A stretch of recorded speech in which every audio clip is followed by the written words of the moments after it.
Bonjour à tous et bienvenue. Aujourd'hui, on va scraper le web, c'est-à-dire que l'on va se balader sur des sites internet de façon automatisée.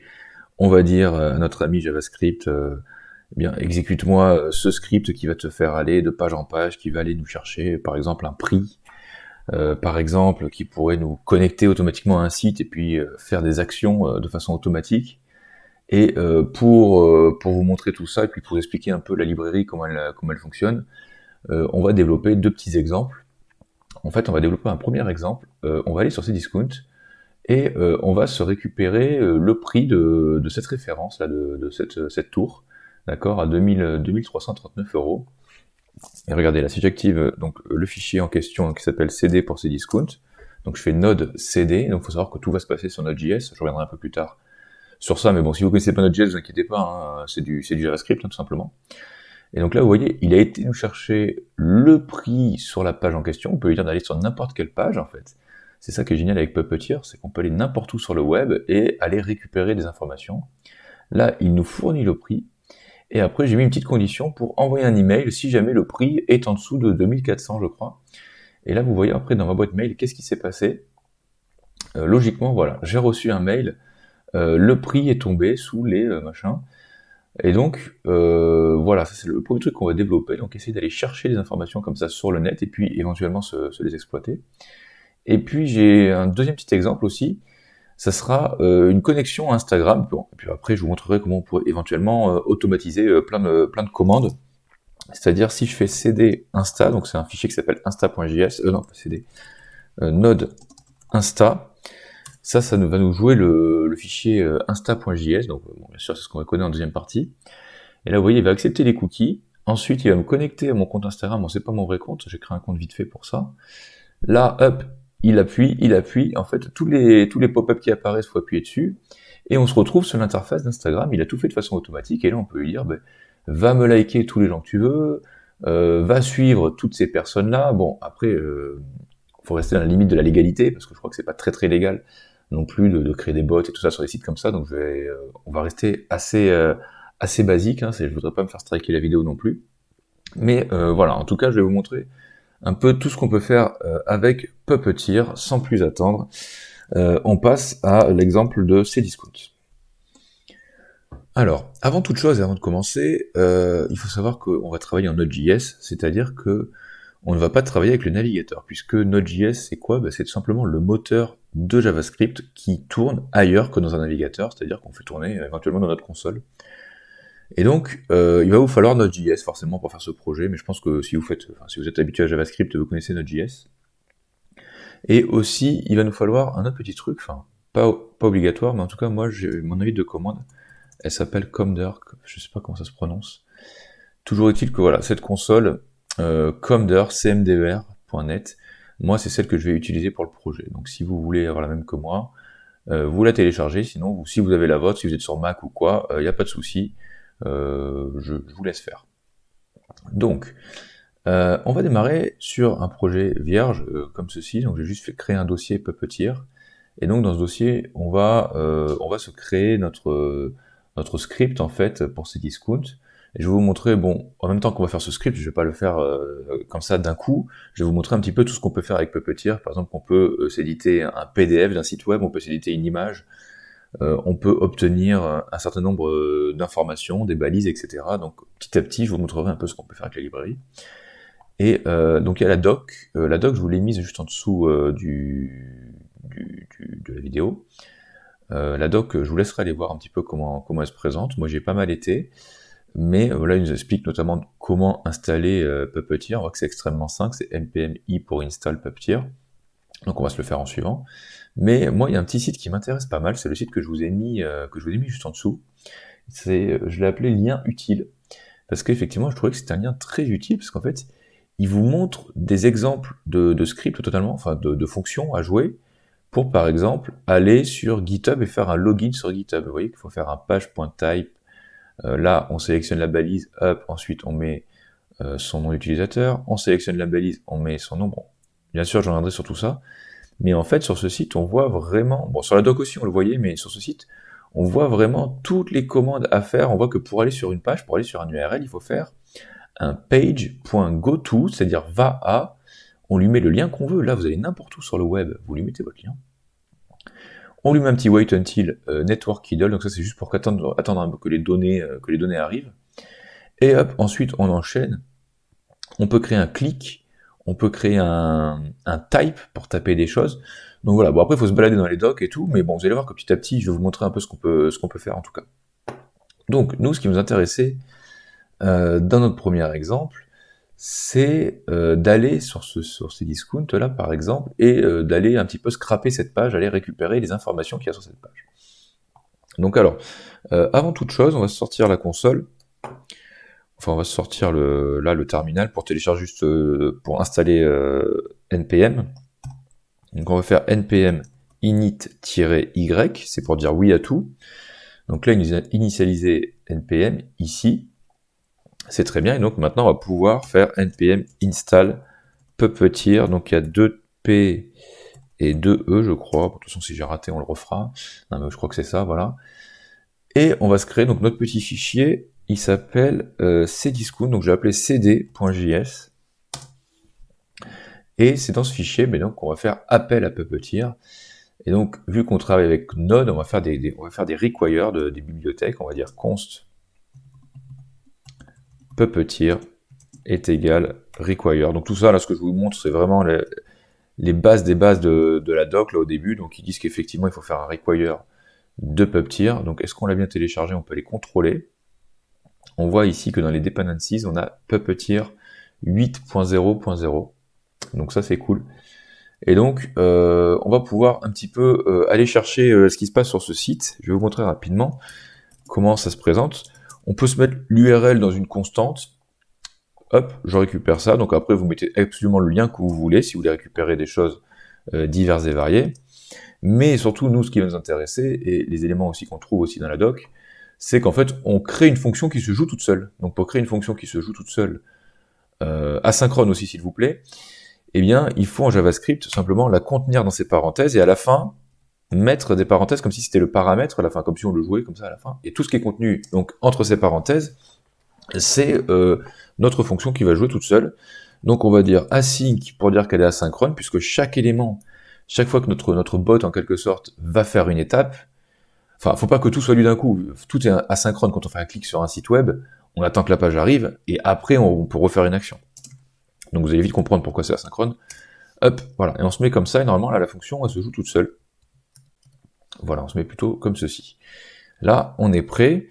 Donc il faut d'abord se créer le browser, donc on va faire const browser égale await, donc tu me wait puppeteer.launch, donc là on lance un navigateur, d'accord. Une fois qu'on a lancé ce navigateur, on peut faire un const page, donc là on s'ouvre une page, donc on await browser.newpage, donc tout ça, bien sûr, encore une fois, je ne l'invente pas, c'est écrit, vous l'avez par exemple ici, donc là vous avez const browser, vous lanchez. Alors là, le headless, je vais revenir sur ce que c'est juste après. Ensuite, on se crée la page. C'est tout le temps comme ça, hein, d'accord, sachez-le. Ces deux premières choses sont tout le temps pareilles. Donc ensuite, on lui dit, ensuite on se crée une page, donc qui est donc une new page de notre browser. Hop, là j'ai mal refermé ici. Ok. Et ensuite, on peut lui dire, une fois que tu as tout ça, donc on est toujours dans de l'asynchrone, donc on dit await. Donc vous voyez qu'à chaque fois, chaque nouvelle ligne, on attend que la ligne soit exécutée avant de faire la suite. On est totalement sur une fonction là, qui est ici asynchrone.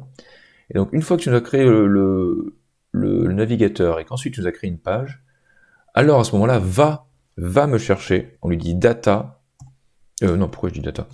Page, donc, .goto. Donc tu vas où? Tu vas tout simplement à URL, donc c'est le lien, on aurait pu mettre directement le lien en dur, mais bon, j'ai préféré créer une variable. Tu vas à URL, et il faut pas oublier le wait until. C'est network idle plutôt, 2. Voilà, ça c'est pour attendre en quelque sorte.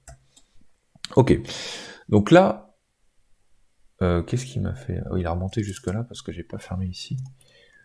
Hop, c'est un peu mieux présenté comme ça. Bon, ouais. Ok. Donc là, on a créé l'ouverture d'un navigateur à la page où il y a écrit URL. Comment on pourrait se contrôler? Parce qu'en fait, il il faut savoir que lui va tourner. Hop, je vais m'ouvrir ma console ici, je vais me la mettre là. Hop, on va se l'écarter un peu. Là, si je fais CD desktop, je vais sur mon bureau, et ensuite je fais CD, je vais appeler Puppeteer. Hop, voilà, donc là je suis dans le projet, d'accord? Il faut quand même se mettre au bon endroit du projet. Et donc, une fois qu'on est là-dessus, on pourrait lui dire node CD. Et en fait, CD, ça sous-entend cd.js. En fait, si on dit juste CD, il comprend. Et donc, en fait, là, on va jouer Node.js. On va lui dire, bah, exécute-moi le script, enfin, exécute-moi la page suivante, la page qui s'appelle cd.js. Donc, bon, là, en fait, il va pas faire grand-chose. Je sais même pas s'il va ouvrir le navigateur. Non, il a pas l'air.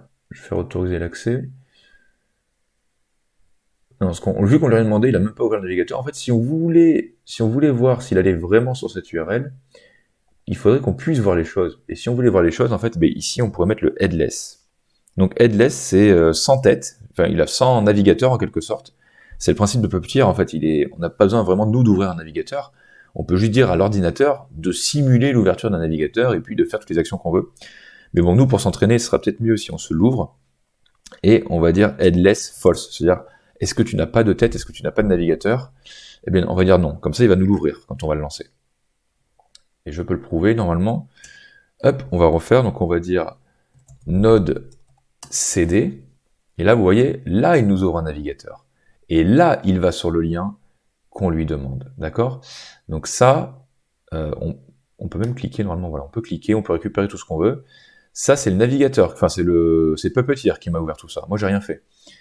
Et donc voilà, il a juste exécuté le petit bout de code, la petite fonction qui se joue toute seule, en asynchrone, il a juste fait ça. Tout simplement. Donc là, on peut le fermer.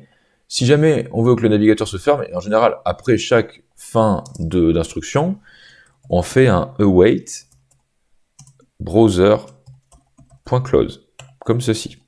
Ça veut dire, ok, tu m'exécutes tout ton script, tac, tac, tac, tac, tac, et à la fin, tu fermes le navigateur. Donc on peut essayer Node CD, mais là du coup je sais pas si on va le voir. Non voilà, là il s'ouvre et vous allez voir qu'il va se fermer immédiatement. Tac tac tac, il fait tout son petit truc. Et non il se ferme pas. Bon d'accord. Ah si voilà. Oui d'accord, il a mis un petit temps quand même. Je pensais que c'était un peu plus rapide. Donc voilà. Vous voyez un petit peu la procédure. On lui dit d'abord tu nous ouvres un navigateur, tu vas au lien qui est écrit ici, d'accord. Et ensuite en gros tout ce qui va être contenu ici, eh bien, ça va être tout ce qu'il va devoir exécuter sur la page en question. Nous, on va pouvoir lui faire tout un tas de choses, et on va dérouler un petit peu tout ce qu'on peut faire. Attendez, si je retourne sur le lien, là, on voit notamment qu'il y a, par exemple, on peut mettre en place une taille de viewport pour, si on s'imprime des PDF, par exemple, je vais vous montrer, ce sera peut-être plus simple que d'expliquer. Donc, regardons par l'exemple. Si on lui dit await, bon, une fois que tu as fait tout ça, sachez que bon, il y a quasiment tout le temps await à chaque fois, puisqu'on doit, enfin oui, même toujours, on doit toujours attendre que les choses là-haut se passent avant de faire cette chose-là. Ce que je vais faire là, c'est que ça, je vais le commenter. C'est-à-dire que on le décommentera à la toute fin, mais pour l'instant, on veut pas qu'il ferme le navigateur à chaque fois. Donc ça, on va le commenter, d'accord? Mais il faut savoir normalement, à la fin de votre exécution de votre fonction, il faut que ce soit fini. Enfin, il faut mettre fin, en tout cas, au browser, au navigateur. Donc on va dire page, set viewport. Donc là, tu vas mettre en place un viewport. Donc le viewport, hein, c'est l'ordinateur, le téléphone, peu importe. On peut se paramétrer une width et une height. Donc une width basique, c'est 1200, on va dire. Et une height, on peut lui dire, tu fais 1000. Bon, après, on pourra peut-être l'agrandir. On va voir selon ce qu'on veut faire. Donc là, on met en place un viewport. C'est-à-dire que notre navigateur, il fait cette taille-là, en vrai. Donc si on veut, par exemple, faire un screen, on va lui dire, va sur le web, va sur n'importe quel site, va sur Amazon, et sors-moi un PDF de cette page. Eh bien, vous allez voir que Puppeteer, il est plutôt cool pour ça. Donc regardez, je vais commenter, je vais vous montrer comment est-ce qu'on pourrait aller chercher un PDF. Grâce à Puppeteer, on dirait en fait await page.pdf. Ça, il connaît. Il faut juste qu'on lui passe quelques informations. On lui dit paf. Donc, c'est le nom du screen qui va le faire. C'est pas un screen pour le coup, c'est un PDF. Donc, c'est le nom du PDF. On va l'appeler page.pdf. J'aurais pu l'appeler cdiscount.pdf. Bon, peu importe. On est dans l'exemple. Et on peut même donner un format de notre PDF. C'est souvent comme ça que ça marche, les PDF. On peut dire, bah, tiens, fais-le-moi en A4, ce PDF. J'enregistre. D'accord. Et là, on va se rejouer.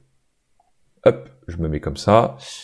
et on va dire node cd, donc joue-moi le fichier cd.js. Donc ok, là il nous le joue, il le ferme pas automatiquement. Est-ce qu'il nous a exécuté, est-ce qu'il nous a créé un PDF? Pas pour l'instant. Ah, il nous dit print to PDF is not implemented. Ah bon. Apparemment, j'ai fait une petite recherche, ça marche pas quand on dit le headless quand il est sur false. Donc on va le mettre sur true. Pour les PDF, c'est vrai que j'avais jamais vraiment testé. Donc, si je fais node cd, du coup, là, il va sûrement me sortir le PDF. Faut vérifier, là, regardez. Normalement, à tout moment, il va nous le chercher. Vous voyez, il y a un page.pdf. On peut pas le voir sur VS Code. Hop, par contre, si je reprends le projet là, on voit que effectivement, il a été nous faire un PDF de toute la page de Cdiscount. Donc voilà, ça peut être très utile. Donc là, ça prend pas en compte le viewport qu'on avait mis. Il nous fait vraiment un PDF de toute la page, parce que, je sais pas si vous vous rappelez, on avait mis des dimensions de viewport, mais ça compte pas vraiment pour ça, quand on fait un PDF en tout cas. Donc là, vous avez comment faire un PDF, bon ça c'est au tout début de la doc, hein. C'est un truc qui est pas très compliqué, mais bon, vous voyez déjà qu'on peut aller sur le web, et que si par exemple là on avait mis n'importe quel site, hein, vous avez mis l'équipe, Facebook, ou quoi, bah, ça marchait aussi. Donc voilà. Comme je vous l'ai dit, ça c'est au début de la doc, c'est un truc assez facile à faire, mais qui peut être pratique si vous voulez récupérer des sites, des informations chez vos concurrents, ou même sur vos propres sites, pourquoi pas. Ensuite, on peut aussi faire des screenshots, donc au lieu de l'avoir en PDF, on peut l'avoir en format image. Donc je vais mettre image, et on va dire donc await page, point, et là au lieu de dire PDF, on dit screenshot. On peut lui dire que notre screenshot, on veut qu'il ait un path, donc le nom de l'image, ça sera en PNG. On peut lui dire, bon là je l'appelle juste image.png, c'est pour l'exemple. J'enregistre. Hop, on se remet ici. Et donc là, oui, c'est vrai qu'en fait le browser ne se ferme pas, ça crée des problèmes. Vous savez quoi, je vais faire en sorte que le browser se ferme, et comme ça à chaque fois, quand on le jouera, après il arrêtera de s'exécuter. Donc on va dire node cd, et là il devrait nous créer une image en PNG. Voilà, là il était assez rapide, un peu plus rapide que pour le PDF j'ai l'impression. Là il faut savoir que l'image, effectivement, la taille du viewport compte, je crois, puisque j'ai mis que 1000 pixels de 8. Donc attendez, on va la supprimer, l'image, non, on va la laisser, au pire ça va l'écraser. On n'a qu'à dire 10 000. Hop, et vous voyez, en fait, si vous mettez une image très très grande, eh bien, il va, pareil, aller vous scraper, en fait, tout le site, il va aller faire un screenshot, hein, tout simplement, de tout le site que vous lui demandez de faire. Donc vérifions l'image. Là, vous voyez que c'est quand même beaucoup plus volumineux, parce que j'ai mis 10 000 en taille, et là, on a effectivement toutes les informations du site en question. Donc voilà, comment on peut déjà récupérer les informations. Alors ça, c'est des informations qui sont en images, c'est quand même pas méga pratique. Ce qui serait pratique, ça serait au moins de les avoir sous forme peut-être de code HTML, peut-être. Ça serait pas mal. Et comment est-ce qu'on s'y prendrait pour faire ça? Alors, je vais commenter ça. Donc tout ça, je vous le laisse en commentaire. Vous avez le projet finish en dessous de la vidéo, donc c'est pour que vous ayez comme ça un aperçu un petit peu de tout ce qu'on peut faire. Je vais pas supprimer, je laisse en commentaire, comme ça un jour si vous en avez besoin, vous pouvez retourner, prendre ce qu'on avait fait là-dedans. Toujours est-il, bon, même le viewport, je peux le commenter, je peux le laisser comme ça.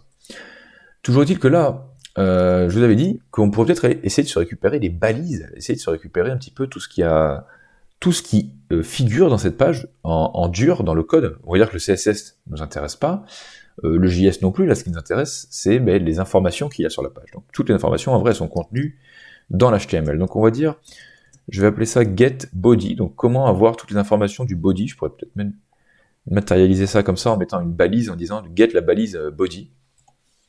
Et bien en fait, on devrait créer une variable qu'on pourrait appeler, on dirait let, par exemple, body HTML, et tu serais égal à quoi?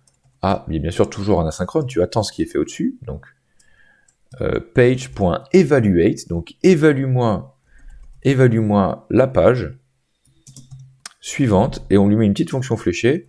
Il faut lui dire d'aller nous chercher quoi? Tout l'inner HTML de notre body, donc document.body.inner HTML, et là on aura quoi? On aura absolument tout ce qui est écrit à l'intérieur. Par contre, là je vois que j'ai un truc qui est souligné. Donc là il y a une petite erreur de ma part, ça doit être ça sûrement. Non. Qu'est-ce que j'ai mal fait? Oui, le wait, il est pas du tout... hop, c'est mieux comme ça. Donc, bah tiens, vous savez quoi, on a qu'à se loguer, donc quand on va faire le console log, bien sûr, ne le faites pas dans votre navigateur, le console log, parce que ça n'apparaîtra pas, je rappelle, on est sur du JavaScript en dehors du navigateur, on est sur Node.js. Donc, le console log, vous allez voir qu'en fait, il va se jouer tout simplement ici, dans notre invite de commande. Si je fais node cd, d'ailleurs, moi je suis en train de le faire là-dessus, mon truc, mais en fait, je suis en train de penser que vous pouvez aussi le faire dans le terminal. Hein. Vous pouvez faire les commandes ici depuis le terminal. Hein. Mais moi, j'ai l'habitude aussi d'avoir, enfin, c'est plus spacieux, on a plus de place, c'est un peu mieux fait, je trouve, Commander, donc voilà, c'est pour ça que je le fais comme ça. Donc, on dit node cd, et normalement, on devrait avoir un console log de quoi? Eh bien, de tout ce qu'il y a dans le body. Essayons. Voilà, il a été nous chercher ça. Bon, c'est pas très élégant, la façon dont il a été nous chercher, mais vous avez absolument toutes les informations. Ah non, il dit quoi? Nous avons détecté un comportement suspect de votre navigateur. Ah merde, ça arrange pas ça. Ah oui, non, on n'a pas la page. Effectivement, ça me l'avait fait aussi sur Amazon. C'est pour ça que j'avais fait, finalement, je t'avais fait mon exemple sur Cdiscount, parce que sur Amazon, ils avaient déjà détecté que j'avais essayé de scraper leurs informations, enfin leurs balises. Mais vous inquiétez pas, pour récupérer le prix, on va quand même s'en sortir. Donc je voulais juste vous montrer comment récupérer le body. Bon, maintenant il se trouve qu'il y a pas mal de sites qui ont des sécurités pour ça. Mais en cherchant bien sur le net, on va dire en faisant une recherche Google, une seule recherche Google, vous pouvez trouver des plugins en fait qu'on met autour de Puppeteer pour contourner, on va dire, ces trucs-là. Mais je vais pas vous montrer en vidéo, j'ai pas de me faire striker ou quoi. Bon, si vous bidouillez un peu, si vous cherchez un peu sur internet, vous allez vite trouver des solutions. Je crois même qu'il y a Micode qui en a parlé, Micode, hein, le très célèbre youtubeur, qui en a parlé dans une de ses vidéos. Donc voilà, j'irai pas plus loin. Toujours est-il que bon, là on se fait bloquer ça, bon c'est pas très grave, je vais juste vous montrer comment obtenir de façon un petit peu brutale toutes ces informations. C'est pas méga intéressant non plus, puisque ça correspond pas à l'exercice qu'on veut faire. Ce qui correspond à l'exercice qu'on veut faire, nous, c'est d'aller se chercher uniquement cette balise-là, d'aller se chercher le prix, de se l'extraire, et éventuellement de se l'envoyer par mail. Bon, se l'envoyer par mail, ça correspond, enfin, ça dépasse Puppeteer, donc je vous montrerai juste un bout de code qui est à copier. C'est avec NodeMailer en fait. Mais peut-être que je ferai une vidéo un jour sur NodeMailer, c'est un truc qui permet avec Node.js d'envoyer des mails automatiquement. C'est plutôt pas mal fichu. Toujours est-il que nous, ce qu'on va vouloir faire, c'est d'aller se chercher ce fameux prix. Alors, avant de taper quoi que ce soit, il faut d'abord que l'on repère la balise que l'on veut. Donc je vais faire clic droit, inspecter sur cette balise, là où il y a le prix. Hop, c'est un peu mal fichu là. Il est là. On va se donner un petit peu de place. Est-ce que ça me met bien? Voilà, vous voyez qu'en survolant tous les éléments du body, on voit effectivement que c'est dans ce span que l'on a, nous, l'information tant attendue. Et on voit qu'à chaque fois, il rajoute 0,0 en supplément. Là. Ça va pas trop nous intéresser. Mais malheureusement, c'est un peu compris dans le lot. Donc, on se retravaillera le prix un peu après, pour que ce soit un number, en fait. Parce que, après, je testerai une condition pour envoyer un mail. Si jamais le prix est en dessous de, on va mettre 2400, alors envoie un mail. Donc, du coup, bon, ça, bon, on va se le traiter en JavaScript classique, hein, vous verrez comment on fait. Donc, on a repéré ce truc-là, et on voit qu'en fait, nous, si on veut le pointer, il faut qu'on repère quelque chose. Par exemple, là, il a écrit item prop price. Ça, c'est très très bien pour le pointer, l'élément. Parce que les classes, des fois, elles sont un petit peu dynamiques, elles changent un peu de nom à chaque fois selon les pages. Alors que là, le item prop price, on est quasiment sûr que ce truc-là, ça va nous permettre de bien pointer cette balise en question. Et donc, comment est-ce qu'on pourrait s'y prendre pour pointer la balise? Je vais faire un clear. Non, il ne va pas clear comme ça, on fait clear comme ça. Je crois que pour clear dans la console, je crois qu'il faut aller faire comme ça. Bon, c'est trop tard maintenant, voilà, console clear. Hop, ou sinon on appuie là-dessus pour clear la console d'un navigateur. Donc, je vous avais dit quoi? Je vous avais dit qu'on prenait le item prop price, et regardez comment est-ce qu'on pourrait chercher. On pourrait d'abord toujours faire un query selector pour voir si nous, dans notre code, quand on va taper item prop price, il faut qu'on soit sûr que ça nous sorte le prix. Donc d'abord, on le teste dans la console. On va dire query selector.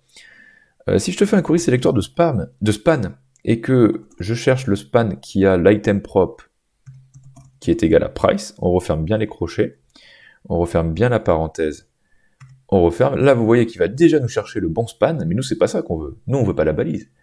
On veut ce qui est écrit dans la balise. Et donc, on va lui dire point inner. Alors, inner HTML, ça nous sortirait le prix de façon encore plus dégueulasse. Par contre, si on lui disait inner text, alors vous voyez que sur Chrome, on est quand même super bien aidé, donc c'est pour ça que je trouve aussi Chrome est génial. Mais ça se trouve, sur Firefox, c'est possible qu'il le fasse aussi, mais en tout cas, sur Chrome, il le fait. Et vous voyez que petit à petit, il nous donne le résultat. Et là, il nous donne donc le résultat du prix. Le problème, bon, c'est qu'il est concaténé après avec un €00, donc ça, on va le dégager. Mais toujours est-il que, en récupérant ça, en se prenant ça, on va pouvoir, regardez, je fais un CTRL-C, je récupère, on va pouvoir se le pointer. Et regardez comment est-ce qu'on s'y prendrait avec Puppeteer.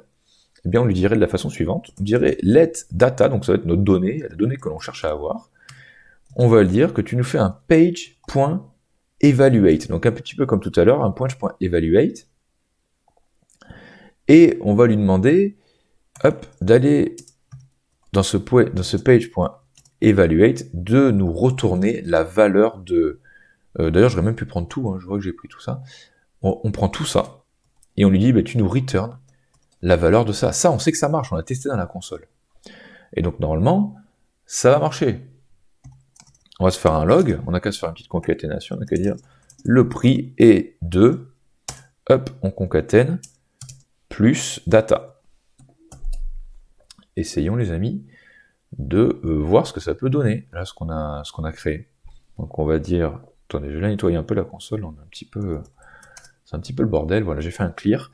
Du coup, on va faire node cd. Donc là, normalement, il part sur ce discount, il va nous chercher la balise, et inner text of nul. J'ai mal écrit un truc, à mon avis. Et c'est encore un problème de headless, parce que là, je vais repasser sur true. Je l'ai passé sur true pour faire les PDF, et il faut savoir qu'en fait, là, si nous, on veut que ça marche, notre truc, il faut le passer sur false. Là, il va nous afficher le navigateur, il va aller chercher l'information qu'on veut.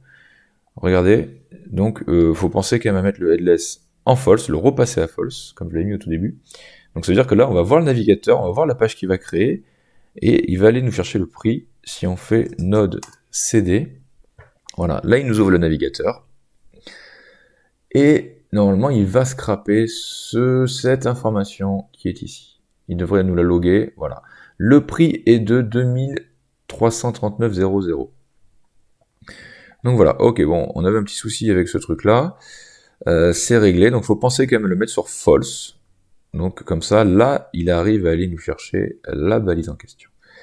Il y avait un truc qui me chiffonnait un peu, c'était le fait qu'on avait euro, enfin le signe euro et 00 derrière.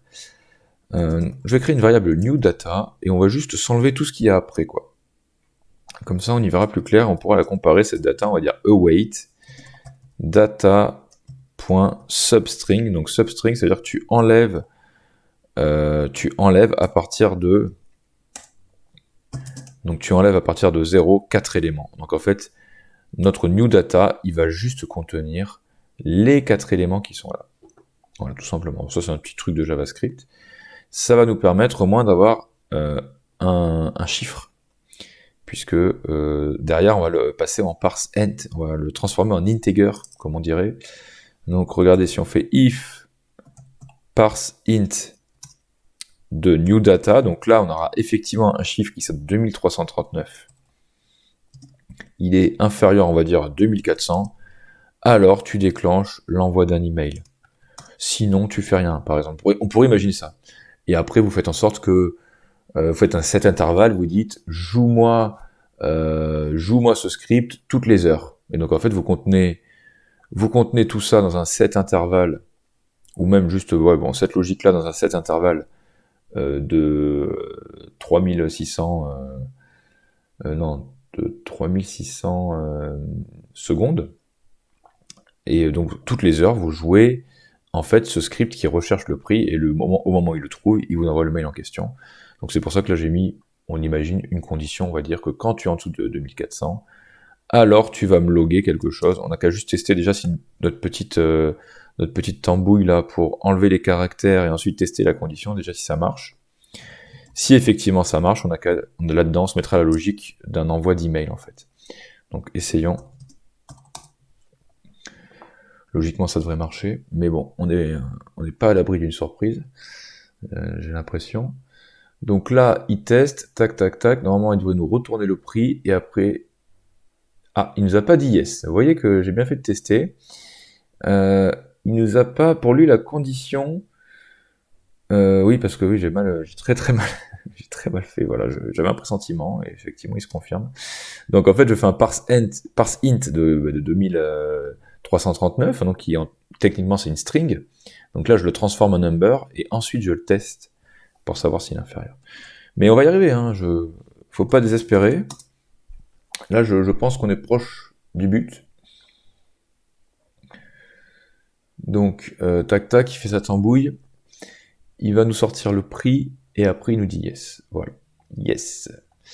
Donc, c'est bon, et à la place du yes, eh bien, on met absolument tout ce qu'on veut. On a calculé que notre condition marchait. À partir de là, on avance étape par étape dans notre code.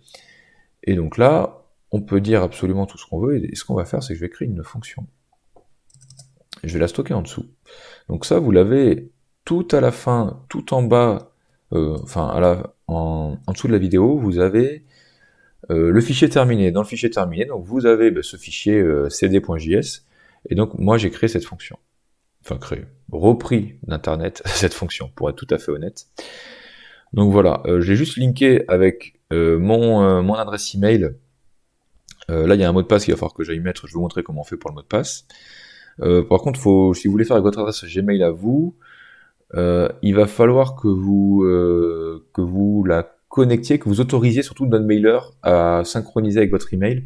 Je sais plus comment ça se passe, je l'ai fait il y a vraiment un long moment. Mais il y a une petite manipulation à faire sur votre Gmail à vous, pour pouvoir après envoyer des mails automatiquement. Donc en gros, cette fonction, elle s'appelle send notification, donc send un email, et elle va prendre en paramètre le prix, donc le prix qu'on aura, qui sera équivalent à new data, là, qui est ici. D'accord? Donc là, le service, c'est Gmail, tac, tac, tac. Moi, il faut que je renseigne mon mot de passe, mais je vais vous montrer comment on fait avec une variable d'environnement, si vous n'êtes pas familier avec les variables d'environnement. Et ensuite, vous dites le mail, vous mettez un objet. Donc, je me l'envoie à l'adresse de la chaîne, à fromscratch.machin. Voilà, vous mettez un nom, un titre, et puis le prix, hein, tant qu'à faire. Donc, j'ai écrit le prix de la tour et de tac, tac, tac. Et après, j'ai mis un message envoyé pour montrer que c'est fait. Donc, cette fonction, pour que se joue, il faut qu'elle rentre dans cette condition. Donc, on va dire send notification, et en paramètre, elle prend new data. Donc, c'est ce chiffre-là qu'on va exploiter. Donc là, il va falloir qu'on se renseigne le mot de passe. Donc, avant toute chose, on va créer un git ignore. Donc, .git ignore. Donc ça, c'est les fichiers, quand on met sur GitHub, c'est ce qui est ignoré. Et en général, ce qui est ignoré, c'est le .env. Pourquoi? Parce que le fichier .env, parce que c'est les variables d'environnement qu'on met, c'est les données qu'on ne veut pas donner à d'autres personnes. Et il y a aussi le fichier node module. Pourquoi? Parce que notre module, il est très volumineux. Donc là, vous verrez dans le fichier terminé de cette vidéo qu'il n'y aura pas le node module. Donc si vous voulez installer le node module, vous devez faire npm i pour install quand vous lancez le projet. Et vous devrez créer votre .env, votre .env projet, enfin dossier plutôt, fichier, je vais y arriver. Donc votre fichier .env, pourquoi? Parce que il y aura vos mots de passe là-dedans. Hein. Donc voilà, moi je vais pas vous montrer non plus tous mes mots de passe. Toujours est-il que il va nous falloir .env. Donc regardez, si je fais... Mince, je voulais me sortir la console, c'est raté. Je peux me sortir depuis ici, je vais faire npm. Vu que là je suis positionné sur mon truc Puppeteer, j'ai pas besoin de me sortir le terminal, je peux le faire directement depuis ici. Je fais npm i pour install. C'était quoi, node mailer -save-dev, c'est pour dire que c'est seulement... Non, mais on s'en fiche. On va juste se mettre comme ça. Donc voilà, on va se chercher node mailer, puisque là, en fait, on fait référence à node mailer ici. Donc ça, c'est la bibliothèque qui va nous permettre de faire marcher ce truc-là. Et la bibliothèque .env, c'est npm i pour install, et dot comme point en anglais, et env. Voilà, c'est les deux petites bibliothèques qu'il faut qu'on se prenne. Donc une fois qu'on les a prises, on se les relie là-haut. Donc voilà, c'est comme ça que ça marche en Node.js, on appelle toutes nos bibliothèques comme on le souhaite. Donc NodeMailer, c'est égal à require de node... Ah, ils mettent pas le taper, si, voilà.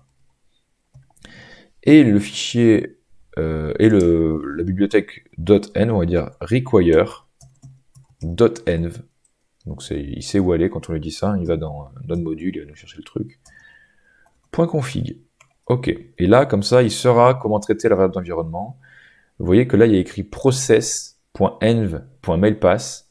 Ça veut dire quoi? C'est-à-dire que si là, je crée un dossier .env, que dans ce dossier, je lui dis, donc comment il s'appelle mailpass. Donc je dis mailpass, mince. Et là, je mets mon MDP, par exemple. Eh bien, ça veut dire quoi? Ça veut dire que là, il y aura écrit dans cet espace, mince. Décidément, je ne vais pas y arriver.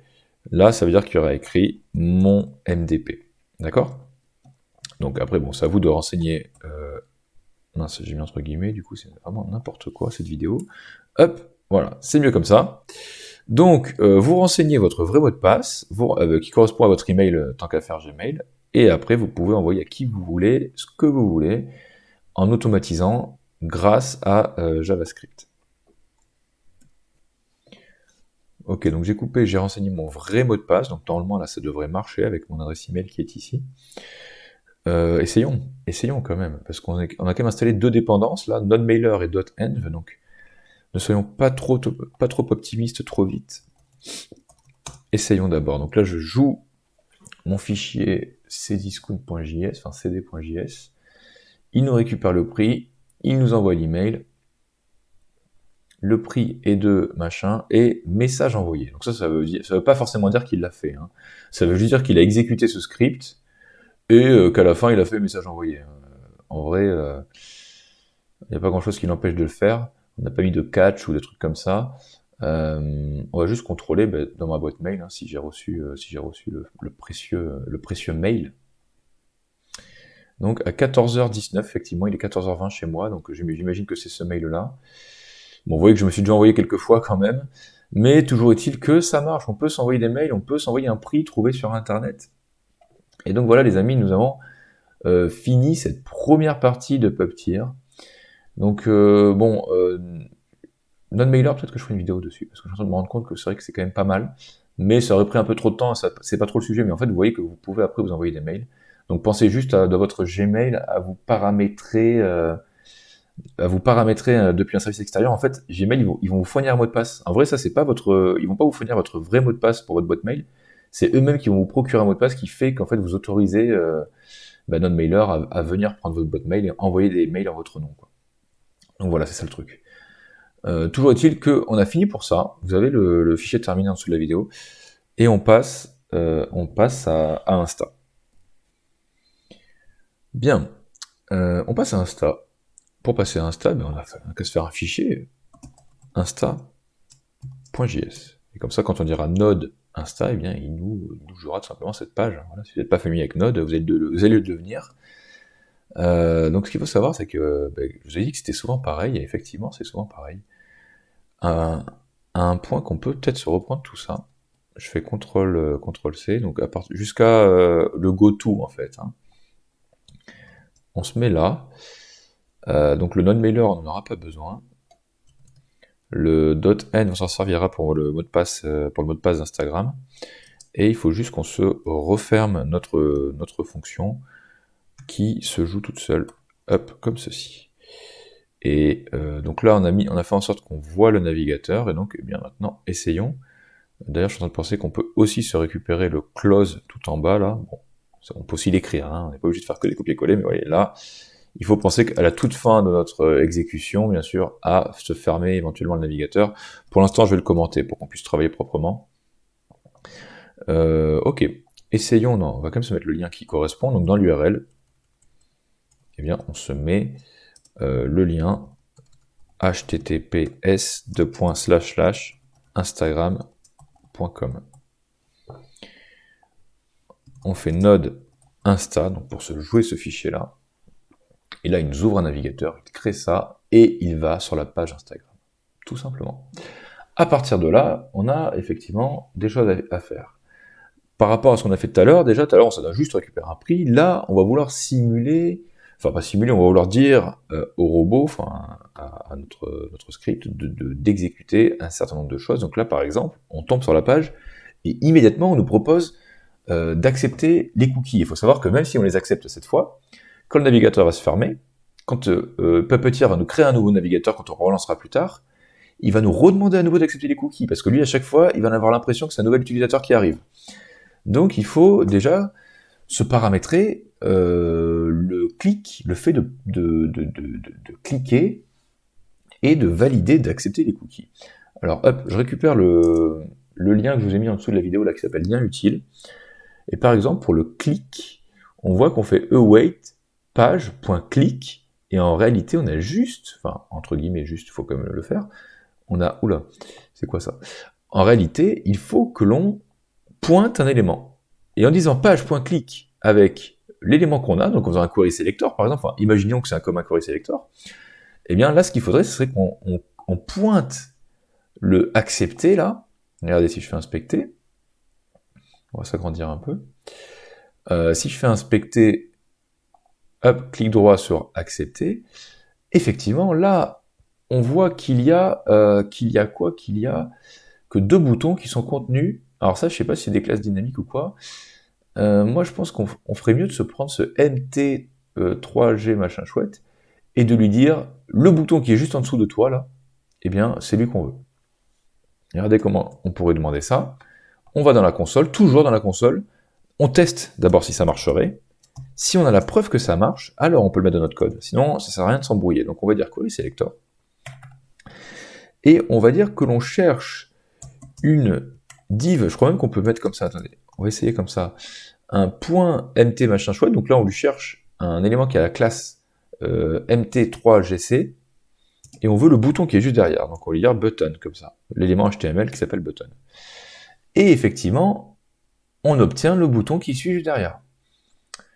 Donc ça marche, donc on se récupère ça, et on fait comme c'était écrit dans le lien que je vous ai montré, là maintenant j'ai déjà fermé, peu importe, on ferme, et on se met ici, et là on peut lui dire, effectivement, une fois que tu as fait tout ça, une fois que tu nous as créé la page, alors await page.click, donc tu cliques sur la page, tu cliques sur quoi? Ben, tu cliques sur ça. J'ai mis double guillemets, qu'est-ce que c'est que ce truc? Hop là, comme ceci. Essayons. Essayons les amis. Que je réfléchisse. Tac, node insta. Donc ok, il nous ouvre le navigateur, et est-ce qu'il va accepter les cookies? Paf, il vient d'accepter les cookies. Yes. Et donc là, vous voyez un petit peu le champ des possibles, tout ce qu'on peut faire. Il a la capacité de cliquer sur n'importe quoi de la page, en fait. Donc vous pouvez automatiser un paquet de choses. Notamment si vous jouez à des jeux mobiles ou des choses qui ont des versions web, vous pouvez faire un paquet de choses automatisées, mais ce qui est aussi intéressant, ben, ça serait de pointer un input et de pouvoir écrire à l'intérieur. Et en vrai, c'est pas du tout compliqué de faire ça. C'est vraiment pas compliqué de faire ça. Hop, on fait inspecter, donc on se met là-dessus, on fait inspecter. Là, on est sur cet input. Donc là, il faut essayer de lui trouver, à cet input un terme qui pourrait nous convenir.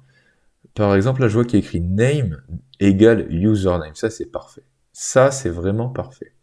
Mais avant de se lancer, on va aller voir si on arrive à le toucher, cet input, quand même. Donc, on va faire un document query selector. Voilà, avec la tabulation, on avance comme ça, document query selector.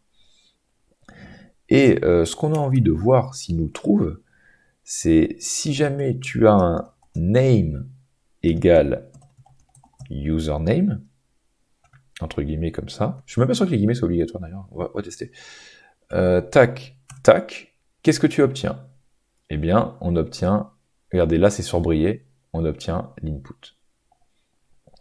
Donc ça marche. Je voulais juste tester si avec les guillemets ça marchait aussi, il me semble que oui. Ouais, ça marche aussi avec, sans les guillemets plutôt. Donc on a juste à dire comme ça, entre crochets. Par contre, non, je pense qu'il faut mettre les crochets, là, oui, non, c'est même sûr. Oui, voilà. Si on met pas les crochets, par contre, il comprend pas. Donc, on va juste comme ça sélectionner notre input. Et vous allez voir qu'en fait, taper à l'intérieur, c'est extrêmement simple. Je vais vous montrer comment ça se présente. Et donc, pour taper de façon automatique, non, ça c'est pas du tout là où je voulais aller. Pour taper de façon automatique dans un input, regardez bien. On n'a qu'à commenter un peu ce code, tiens, regardez. Là, on va faire cookie, juste pour préciser un petit peu ce qu'on fait à chaque fois. Et là, on va faire le login. Et donc, on va dire await. Donc, une fois que tout ce que... Enfin, ce sera pour la suite. On va dire que tout ce qui va suivre en bas, eh bien, ça attendra à chaque fois. Mais de toute façon, dites-vous juste qu'à chaque fois, chaque ligne, c'est un await. Hein.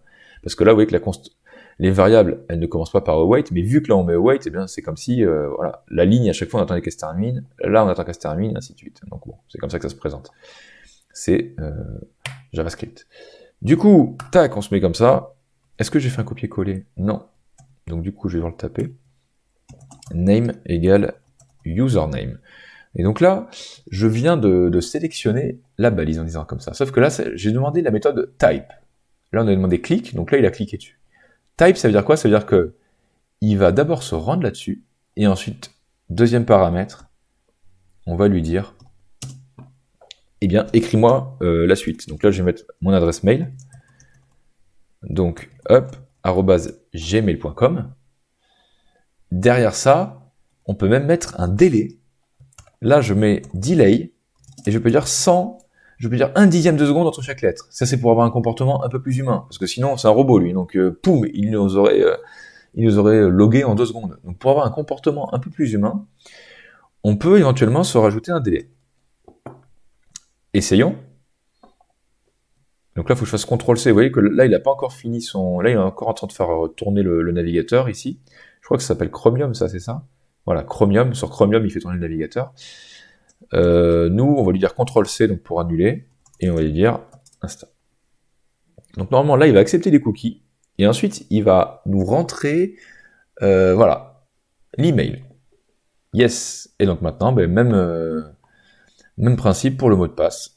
On inspecte. Une fois qu'on a un truc qui nous plaît, donc là, on voit qu'il y a un type password, c'est assez parfait quand même.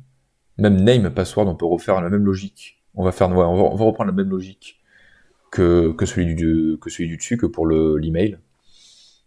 Donc là, tout simplement, on n'a qu'à se récupérer la ligne, je la duplique, et donc là on dit name, donc password. Le password, donc c'est une variable d'environnement. Donc on va dire process.env, là c'est-à-dire qu'il va dans le fichier, et il va prendre un truc qui s'appelle instapass. Donc voilà, sur le même principe que ce que j'ai fait tout à l'heure. Donc là où j'avais écrit mon mot de passe, ben là vous devez écrire instapass égale et votre mot de passe. Ok, moi c'est bon, j'ai renseigné mon mot de passe. Donc voilà, là il y aura mon username, password. Essayons d'abord, on va aller plus loin quand même. Essayons, donc hop, on coupe ça. On dit node insta et allons voir ce qu'il nous fait. Il accepte les cookies, voilà, il tape avec une allure un peu plus humaine, même si c'est quand même très rapide, et voilà, on est ici, on a réussi à renseigner cette information. Donc, vous imaginez un peu tout ce que vous pouvez faire sur un site. Vous pouvez écrire tout et n'importe quoi. Donc voilà, bon, je ne veux pas vous inciter à faire des trucs illégaux, mais je pense que vous imaginez un peu tout ce qu'on peut faire. Si on peut cliquer et écrire n'importe où sur n'importe quelle page, on peut rapidement automatiser beaucoup de tâches. Donc, qu'est-ce qui m'intéresse maintenant? C'est le bouton connexion. Le bouton connexion, qui est ici, comment est-ce qu'on pourrait se l'identifier? Je pense qu'il a un type, ce bouton, il est de type submit, il est là. Donc, c'est le seul bouton de type submit de la page, j'en suis quasiment sûr. Vous voyez que là, il n'y a rien d'autre à soumettre. Donc, comme d'habitude, on teste d'abord dans la console si ça marche, parce que sinon, enfin, après au moins, on sait que ce sera pas ça le problème, si ça marche pas en tout cas. Donc, on lui dit quoi? On lui dit, tiens, montre-moi le bouton de type submit, par exemple. Paf. Et voilà, il me le produit, il est ici, il a identifié. Donc bah là, c'est toujours le même principe maintenant. Je pense que vous allez commencer à comprendre, c'est que là, on veut faire un clic. Donc si on veut faire un clic, on dit quoi? Eh bien, on dit await plus loin page.click. Et ensuite, on met là, ben, c'est comme si c'était le query selector, enfin là, on met vraiment le truc qu'on veut cliquer, donc on dit button de type submit. Et ça, il va l'identifier, j'ai oublié le égal, il me semble. Voilà. Paf. Voilà. Donc là, qu'est-ce qui se passe? Normalement, il nous connecte à Instagram. Allez, allons-y. Hop, CTRL-C pour annuler le node, là. Hop, on s'en refait un. Regardons. Voilà, et paf, vous voyez qu'il a appuyé tout seul, et là, il nous lance. Enregistrer vos identifiants. Alors ça, vous savez que quand j'ai préparé mon modèle, genre il y a 3 jours, il me la posait pas cette question, mais là il me l'a posée, donc bon, bah, du coup, il faut rajouter encore une petite étape dans le script. Moi, je pense que le plus sûr, c'est de faire plus tard. Parce que je sais pas si on les enregistre, je sais pas ce que ça fait. On va juste sélectionner le bouton plus tard, et on va cliquer dessus de façon automatique. Donc, après, si vous voulez peut-être enregistrer vos identifiants, mais je sais que ça marchera pas si on enregistre, parce qu'à chaque fois, c'est comme s'il recrée un nouveau navigateur. Donc, je préfère lui dire plus tard. Là, pour le sélectionner, moi, je prendrai la classe de celui qui est au-dessus, parce que ça, en fait, ces classes-là, je sais pas, elles m'inspirent pas beaucoup. Alors que lui, là, la classe en flex, là, je suis sûr qu'il n'y aura pas de souci. Donc, CMBTV, et on va chercher à pointer le bouton qui suit, enfin, le seul bouton qu'il a en dessous de lui. On essaye, toujours ici. Donc, document.querySelector. Je veux que tu m'attrapes la classe CMBTV et que tu me sélectionnes le bouton qui est juste derrière le button. Tac. Tac. Voilà, c'est pointé. Vous avez vu que ça s'est bleuté, enfin c'était un peu en bleu. Ça veut dire que ça a marché. On va se le prendre comme ça peut servir. Et là, bon, je pense que vous avez compris, vraiment tout le temps sur le même principe. On clique sur ce qu'on veut et on écrit ce qu'on veut dans le site. Donc je vais dire que ça c'est pour l'autoconnect. On va dire qu'on va pas le faire. On va le faire. Mince, j'ai fait un copier-coller, c'est un peu rapide. Await page.click et on met CMBTV button. Hop, essayons. On va dire node insta. On se relance notre navigateur. Hop, il accepte. Il nous met le mot de passe. Et là, on a un problème. Il nous dit no node found for selector CMBTV button. Pourquoi? Pourquoi? Parce qu'il a beau être asynchrone, il est quand même pas parfait ce truc-là. Et en réalité, en faisant le submit, dès qu'il a appuyé sur submit, il a commencé à chercher un bouton qui s'appelait CMBTV button, sauf qu'il n'existait pas encore. Donc, pour lutter contre cette asynchronité, il faut qu'on attende que ce truc-là existe sur le DOM. D'accord? Et pour faire ça, eh bien, il faut rajouter une petite étape avant. On dit await, page.wait, ça s'appelle wait for selector. Donc, attends que le selector suivant, mince, j'ai pas les guillemets, attends que le selector suivant arrive sur la page. Est-ce que je vais y arriver? Voilà. Ok. Non, ça s'arrête pas à ça, je crois qu'il y a un truc, ouais, voilà. Il y a un premier paramètre, c'est ça, et donc on va lui demander que visible, donc il soit visible. Donc on met visible sur true, voilà. Si vous avez ce message d'erreur qui vous dit no node found, alors que vous avez très bien contrôlé, vous, de votre côté, que là, dans la console, enfin comme on l'a fait tout à l'heure, on a vu que ça existait, alors ça veut dire que vous devez attendre le chargement de la page en quelque sorte, enfin vous devez attendre que cet élément en tout cas existe sur la page. Donc d'abord on attend. Une fois que cet élément existe, eh bien effectivement, on peut cliquer dessus. Ok. Dernier point, je sais qu'après il y a encore un truc avec les notifs qui vient nous embêter.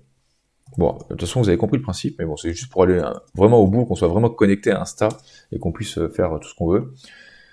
Donc là, tac, il accepte les cookies, mot de passe, il appuie, et là il nous dit, ah voilà, là on est sur activer les notifications. C'est pas les cookies, les cookies c'était avant. Et là il y a un truc sur activer les notifications, donc le bouton activer, il faut qu'on se le récupère. Voilà, je pense que vous avez compris un peu la logique. Moi je l'avais pris en prenant MT3G, je crois, ouais, j'aime bien passer par là, et après dire le bouton qui est juste en dessous, je te sélectionne. Regardez comment ça se présente. On va dire document.querySelector, et entre parenthèses .mt3gc, et on lui pointe comme ça le button qui est juste derrière, et voilà. Vous voyez que ça c'est, là, il nous a souligné le truc, on sait que c'est bon. Donc on est toujours sur le même principe. Et je sais qu'on va avoir un problème, le même problème que ce qu'on avait au-dessus. Donc là, c'est pour les notifs. Donc pour les notifs, on va faire un await page.click.